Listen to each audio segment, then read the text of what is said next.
நீங்கள் ஒருபோதும் ஆலயத்தில் சைவ சந்நிதியில் கவனித்திருக்கிறீர்களா? எப்போதும் நந்தி சிவபெருமான் முன்பாக அமர்ந்திருப்பதை. அதற்கு பின் ஒரு ஆழமான அர்த்தம் உள்ளது. நந்தி வெறும் வாகனம் அல்ல, அவர் அர்ப்பணிப்பு மற்றும் ஞானத்தின் அடையாளம். நந்தி சிவனை நோக்கி அமர்வது உண்மையான பக்தன் எப்போதும் தன் மனதை தெய்வத்தில் நிலை நிறுத்த வேண்டும் என்பதை காட்டுகிறது. சில நூல்கள் கூறுகின்றன, நந்தியின் பார்வை ஒருபோதும் சிவபெருமானிடமிருந்து விலகாது. அது ஒருமுகப்பட்ட மனம் மற்றும் நிறைவான பக்தியின் உன்னத குறியீடு.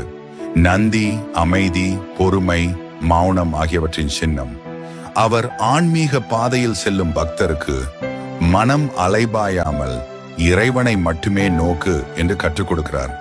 அதனால்தான் நந்தியை கடந்து சிவனை தரிசிக்கும் போது நம்முடைய மனமும் அவரை போல ஒருமுகமாக சிவபெருமானை மட்டும் நோக்க வேண்டும்.